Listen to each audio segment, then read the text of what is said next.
अनुमंडल उदा किशुनगंज कोर्ट में हूँ। एसोसिएशन के अध्यक्ष हैं और इस उदा किशुनगंज के अनुमंडल के क्षेत्र में हो रही घटनाओं पर कुछ बात रखेंगे। जैसे कि आने वाले दिनों में देखते हैं कभी पत्रकार पर गोली, कभी दरोगा पे भी गोली चल जाता है और यहाँ तक जो न्याय के कहा जाए कि सभी के न्याय के लिए हमेशा तत्पर रहते हैं, उन पर भी गोली की बौछार भी यहाँ पर उदा किशुनगंज क्षेत्र में पाया भी गया है। और मैं बता दूं आपको कि आज जहाँ मैं बैठे हूँ ये उदा किशुनगंज व्यवहार न्यायालय में मैं हूँ। आइए इसी बीच में एसोसिएशन के अध्यक्ष से हम बात करते हैं। आपका सबसे पहले सर नाम जानना चाहेंगे सर आपका? मोहनकांत ठाकुर। आज से 2 दिन 5 दिन पहले ऐसी घटना हुई है, इस पर क्या कहना चाहेंगे? देखिए, ये एक बहुत ही गंभीर विषय है और इसकी जितनी भी निंदा की जाए कम ही होगी। इसकी सूचना और इस पर क्षोभ मैंने स्थानीय और प्रदेश स्तर पर सारे पदाधिकारी को भी भेजा था। इसलिए इतनी निंदनीय है कि आपने पहले भी कहा कि आए दिन देखा जाता है कि अधिवक्ताओं पर गोली चलती है, पत्रकार पर गोली चलती है, पुलिस पदाधिकारी पर गोली चलती है।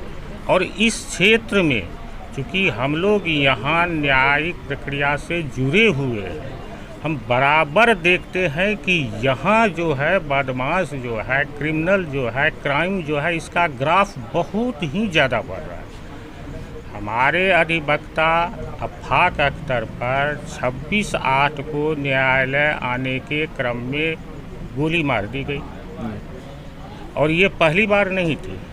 विगत 21 जुलाई 2021 को, संभवतः वह 21 जुलाई ही थी, 1 साल पूर्व ही बयान है। 1 साल पूर्व, ये 12/7/21 को, 12/7/21 को इसी तरह न्यायालय आने के क्रम में उस पर गोलियां चली थी और कुछ गोली उनके अंदर अभी भी मौजूद है, 2 गोली निकली है और इस बीच पुनः ये गोली चली। आप स्वतः जो है जान सकते हैं, समझ सकते हैं कि हम अधिवक्ता किस तरह से इसमें काम कर सकेंगे और लोगों को न्याय दिला पाएंगे। जहाँ तक सुरक्षा की बात है, इस संबंध में मैंने 26 को गोली लगी थी। हमारे यहाँ 27 को मैंने पूरे जिला जज को, डीएम साहब को, एसपी साहब को, एसडीओ, डीएसपी स्थानीय सबको लिखित रूप से मैंने भेजा था यहाँ से मेमोरेंडम अपने संघ के थ्रू से कि इस पर अविलंब जो है आप अपराधी की गिरफ्तारी करें और अधिवक्ता को सुरक्षा प्रदान करें, अन्यथा हम लोग बाध्य होकर के, ये मेरा लिखित में था कि हम लोग बाध्य होकर के न्यायिक प्रक्रिया से, न्यायालय के कार्य से अपने को अलग कर लेंगे सारे अधिवक्ता और फिर ये आंदोलन का रूप हम लोग अख्तियार करने के लिए बाध्य हो जाएंगे। और इसकी जिम्मेवारी मैंने स्थानीय प्रशासन और पुलिस प्रशासन की होगी। इस पर इतना ज़रूर हुआ कि थाना प्रभारी या वरीय पुलिस पदाधिकारी ने ऐसा निर्देश दिया, ऐसा उन्होंने आश्वासन दिया कि हम लोग तुरंत कार्रवाई कर रहे हैं, 2 क्रिमिनल गिरफ्तार भी हुआ है और लोगों के बारे में कह रहे हैं कि हम लोग छापेमारी कर रही है। ये तो उनका विषय है, लेकिन यहाँ अभी भी अब हम लोग जो है अपने अधिवक्ताओं को किस तरह से अपना सुरक्षित रह करके न्यायिक प्रक्रिया में, क्योंकि होता तो अवश्य है कि एक तरफ से कोई ना कोई तो दोषी रहता है, अपराधी रहता है। अब अपराधी रहे या वह अपराधी नहीं रहे, हम लोग इसी में ना काम करते हैं कि सबको स्वच्छ न्याय मिले। लेकिन ऐसी स्थिति में निश्चित रूप से हम लोगों के हार्ट और माइंड पर इसका जो है प्रभाव पड़ता है, इफेक्ट पड़ता है और कार्य करने में निश्चित रूप से अभी तक मैं कह रहा हूं कि हम लोग पूर्ण रूप से, मानसिक रूप से अभी तक हम लोग अपने को दुरुस्त नहीं कर पा रहे कि हम लोग अपने को इससे निकल करके, इस कांड से निकल करके हम लोग जो है स्वच्छंद रूप से काम करें, चूँकि ये असर पर ही रहा है और इस पर अभी भी हमारा है, अभी भी मेरा है हम अपने संघ के तरफ से पूरे अनुमंडल के अधिवक्ता बार एसोसिएशन के अध्यक्ष से मैं आपको कहना चाहूँगा कि इस चैनल के माध्यम से पहले तो मैं आपको बहुत धन्यवाद देना चाहूँगा कि आपने इस पर जो है अपना समय दिया, लेकिन इस पर अधिवक्ताओं की सुरक्षा के लिए कोई गारंटी नहीं है। गारंटी तो छोड़िए, कोई समुचित व्यवस्था भी देखने को नहीं मिल रही है और ये बहुत ही दुर्भाग्य का विषय है। इसका असर तो न्यायिक प्रक्रिया पर भी पड़ेगी, हम लोग के कार्य पर भी पड़ेगा, क्योंकि पहले आदमी बचेगा तब तो किसी का काम कर सकेगा निश्चित रूप से। अभी देख पा रहे हैं कि मैं उदा किशनगंज में हूँ, जुड़ चुके हैं कुछ यहाँ पर अधिवक्ता हैं। जैसे कि आप जान चुके हैं कि पहले यहाँ पर जो एसोसिएशन का जो अध्यक्ष है उनसे भी वार्तालाप हुई, बात भी हम आपके बीच रखा कि आज अपराधियों में किस प्रकार से जो मनोबल जो मनोवृत्ति किस दिशा की ओर जा रही है। आइए कुछ अधिवक्ता भी हैं जो काफ़ी एक्सपीरियंस रखे हैं और काफ़ी अपने बयान को दे रहे हैं। गोलियों की बौछार देने से चूकते नहीं। आइए, आम दिन जो है अधिवक्ता पर गोली चल जाता है, कभी दुर्गा को मारता है, कभी पत्रकार को भी। आइए बीच में जुड़े हुए मंजिल से बात करते हैं। यहाँ अधिवक्ता उदा किशनगंज में उपस्थित हूँ। जी, मेरा नाम मंजित कुमार और हम मधेपुरा जिला के अंतर्गत अनुमंडल उदा किशनगंज बार एसोसिएशन के सदस्य हैं। मैं करीब 8 वर्षों से अधिवक्ता के पेशे में कार्य कर रहे हैं और मेरा पेशा सिर्फ अधिवक्ता का ही है और हम यहाँ के जितने भी क्षेत्र के लोगों हैं सबके साथ हैं और मेरा मूल है कि हम लोगों को कानून में न्याय दिलावें, यही मेरा पेशा है। लेकिन अभी हमारे साथ बहुत दुखद घटना होती है कि हम अधिवक्ताओं को गोली मार दिया जाता है। हाल में ही हमारे दोस्त उदा किशनगंज एसोसिएशन के ही एक अफ़ाक आलम वकील साहब हैं, अधिवक्ता हमारे दोस्त हैं, वो हमारे बहुत सीनियर भी रहे हैं और वे अपने घर से कोर्ट आने के क्रम में उनको अपराधियों के द्वारा गोली मार दिया गया है, जो कि अभी इलाजरत है और ख़तरे से बाहर है। अब हम लोग बहुत दुखद हैं, हम कैसे न्याय लोगों को कराएं, क्या करें? ना किसी का दुश्मन है ना किसी का दोस्त है, हम एक पेशेवर हैं, लेकिन अपराधियों के मनोबल में इतना दबंगई हो गया है कि अधिवक्ताओं को बदला की भाव लेकर उसको गोली मार दिया जाता है। हम लोग का खतरा है, हम लोग कैसे काम करें? अधिवक्ता 24 घंटा ऑन रहता है किसी वकील के न्याय पाने के लिए। तो हमारे व्यक्तिगत जीवन से कोई खतरा नहीं है। हमको जो खतरा है, हम किसी केस के अगेंस्ट में यदि मुकदमा लड़ते हैं तो वो जो अपराधी है उनके मन में ये आ जाता है कि ये अधिवक्ता को मार दिया जाए, इसी के वजह से हम केस में जेल में जाते हैं। इसीलिए हमारे जीवन में इस तरह खतरा आ जाता है जो बेवजह समाज की सोच होती है। हमारे व्यक्तिगत जीवन से कोई खतरा नहीं है, अपराधियों की दबंगई और मनोबल और कानून के ऊपर उठने का प्रयास करता है, इसलिए हमारे खतरा में है। अनुमंडल में व्यवहार न्यायालय में वो जो आफाक अलग है जी, वो एक सरपंच भी प्रतिनिधि थे। जी, वो पुराने सरपंच प्रतिनिधि हैं, उनकी अभी भी वर्तमान में उनकी वाइफ पत्नी भी प्रतिनिधि हैं सर, वो बात बिल्कुल सही है, उसमें कोई दिक्कत नहीं है। लेकिन वो एक अधिवक्ता हैं और अधिवक्ता यदि उसकी निजी जीवन की बात कहा जा रहा है तो सरपंच की पत्नी जो है उनका एक न्यायालय होता है जो शनिवार को लगाई जाती है। लेकिन जिस दिन उनके साथ गोली मारा गया एक अधिवक्ता को, वे आपकी समय 9 साढ़े 9 की बताई जाती है, जो कि आप कोर्ट आने के क्रम में। बिल्कुल। अब कोई भी अधिवक्ता यदि घर से कोर्ट आता हो, रास्ते में उसे गोली मार दिया जाता है, तो क्या कितना सही है? क्या हम कैसे जी पाएंगे? कैसे हम किसी का बात रख पाएंगे कानून में?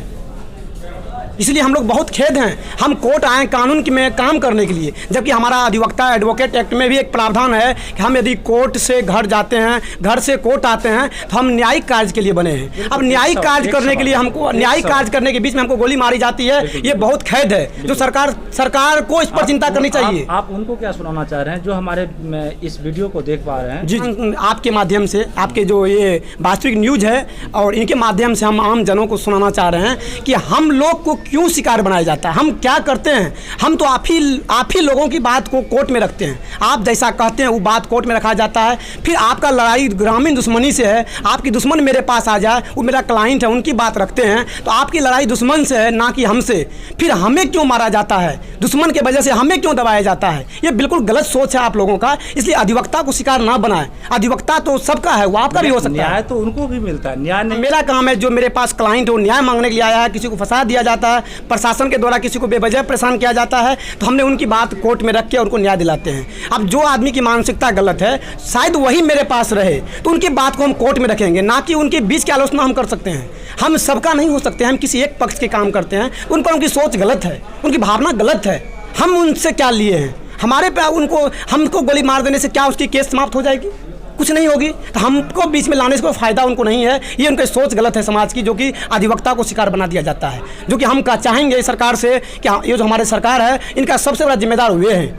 हम लोग सरकार के ही काम करते हैं, फीस लेते हैं क्लाइंट से, अपने वकील से, लेकिन हमने न्याय व्यवस्था का काम करते हैं, हमने न्यायालय का कार्य में सहयोग करते हैं और क्लाइंट की बात को रखते हैं, ताकि प्रशासन में कोई तरह की बात नहीं हो, उसकी न्याय की बात करते हैं। लेकिन सरकार हमारे लिए कोई चिंता नहीं करती है। जैसे कि विधि व्यवस्था, जहाँ तक बात है विधि व्यवस्था में यह संतुलन बनाए रखने के लिए कई ऐसे यहाँ पर आप जो लोकतंत्र की बात है वो रखते हैं, लेकिन इसी विधि व्यवस्था को जो ना समझते हैं उस पर आप बोल रहे हैं। जी, मैं उसी पे बोल रहा हूँ कि जो भी ना समझ लोग हैं समाज में, कुछ अज्ञानतावश कहा जाए, उसको अज्ञानता ज्ञान नहीं है, जो अधिवक्ताओं उसमें का शिकार बनाया जाता है, वो बिल्कुल गलत है। मैं इस पर अपने सरकार से कहूँगा कि हम लोग जो अधिवक्ता हैं उनकी सुरक्षा करना आपकी दायित्व बनती है। हमारा जो प्रोटेक्शन, हमने बार बार, हम सभी अधिवक्ता, यहाँ के प्रदेश के जो भी अधिवक्ता हैं, हमारे देश के भी अधिवक्ता जो हैं, हम सरकार से बार बार रिक्वेस्ट कर रहे हैं, हम अधिवक्ताओं की सुरक्षा के लिए आपने मुझे अधिवक्ता सुरक्षा अधिनियम लगा दिया जाए। हमने कई बार बिल बना के श्रीमान को भी कहा है, सरकार को भी कहा है, लेकिन हमारे लिए सरकार कोई चिंता नहीं करती है। इसलिए हम लोग को यदि हत्या होती है, इसका जिम्मेदार सरकार है। सरकार मेरे लिए सोचे। हम चाहेंगे कि हमारी अधिवक्ता को यदि हत्या होती है तो सरकार जिम्मेदार है। सरकार जिम्मेदार है। आइए कुछ बीच में और जुड़े हुए हैं, ये हमारे, क्या नाम आपका? मेरा नाम अमरेंद्र कुमार पाठक जी। आप क्या कहना चाहेंगे, किस पर आप आक्रोशित और अपनी भावनाओं को किस पर रखना चाहेंगे? हम तो प्रशासनिक व्यवस्था को फेल मानेंगे इसमें। प्रशासनिक व्यवस्था तो चुस्त दुस्त नजर आता है। नहीं, वो तो खुलेआम इनके साथ आफाक बाबू के साथ पिछले साल भी उनको शिकार बनाया गया था। पिछले साल भी ऐसा हुआ था। पिछले साल भी ऐसा हुआ था। फिर इस बार भी कोर्ट आने के क्रम में उनको जो है रास्ता में गोली मार दिया गया। और तो अभी प्रशासनिक विभाग को कहेंगे कि ऐसा उसमें खामियां है, उसमें कमजोरी ना। अपराध का जो है मनोबल बहुत ऊंचा। अपराधी को यदि प्रशासन का डर रहेगा तो इतना बार बार नहीं करेगा। एक यानी भी बार बार डर ही खत्म हो गया। आप देख लीजिए कितना ज़्यादा अपराध हो रहा है, रोज़ कहीं ना कहीं अपराध हो रहा है। मैं सुधाकर शर्मा, अधिवक्ता लिपिक, व्यवहार न्यायालय, उदा किशनगंज। और ख़ास करके जो हमारे यहाँ बीच में जो सुरक्षा की कमी हो रही है, इसमें सरकार दोषी है। इसलिए कि सरकार हम लोगों के प्रति ध्यान नहीं देती है। और क्योंकि हर जगह पर देखता हूँ मैं, जब भी घूमने का मौका मिलता है, किसी भी व्यवहार न्यायालय का या फिर बार काउंसिल का, ये जो एसोसिएशन का जो क्षेत्र है, वो कहीं घेराबंदी नहीं है। और बार बार जो घटना घटता है, हमें लगता है कि एक खास करके माननीय मुख्यमंत्री जी के इशारे पे ही हुआ करता है। इसलिए माननीय कभी कभी हम लोग सुनने को मौका मिलता है कि मैं इंजीनियर रह चुका हूँ, तो मैं ये जानना चाहता हूँ माननीय मुख्यमंत्री जी से कि आप किस विभाग के इंजीनियर हैं। शिक्षा की बदतर वो स्थिति खड़ी हो गई है कि आने वाला 2 पंचवर्षीय में कोई पत्र लिखने वाला भी नहीं मिल सकता है। न्यायालय के क्षेत्र में कहा जाए तो हर एक जगह पर भ्रष्टाचार फैला हुआ है। अब हम कहाँ जाएँ, किसके साथ रहें? घर से निकलते हैं, मैं वापस होऊंगा या नहीं होऊंगा, इसका कोई ठिकाना नहीं है। जहाँ तक कि आतंकवादी की या फिर बदमाशों की बात हो रही है, मैं उनकी बात को भी, उनके लिए भी मैं ड्राफ्टिंग करता हूँ। मैं वकील साहब के पास मिल कर के उनके साहब के पास पहुँचाता हूँ। तो मैं ये नहीं जानता हूँ कि उनका विरोध कर रहा हूँ। वो उनकी लड़ाई अगर है कहीं पार्टी से है। अधिवक्ता गण के ऊपर खतरे की तलवार यूँ लटकी रहती है, यदि वे अपने पक्षकार का काम करते हैं तो विपक्षी सोचता है कि इसी अधिवक्ता ने मेरे लिए खतरे की घंटी बजा दी और मुझे जेल पहुंचा दिया, जिसके कारण वो अपने विपक्षी से तो लड़ता ही है, अधिवक्ताओं से भी उसकी भिड़ंत होती रहती है, जिसका खामियाजा अधिवक्ताओं को भुगतना पड़ता है। और अभी उदा किशनगंज के पत्रकार की गोली मारने की घटना सामने आई, यह इसी का एक जीवंत उदाहरण है। आपका क्या नाम है सर? मेरा नाम है संतोष कुमार। कितने साल का एक्सपीरियंस आप दे रहे हैं यहाँ पे? मैं लगभग 15 वर्षों से इस पेशे से जुड़ा हुआ हूँ। और अनुमंडल, जिला मधेपुरा।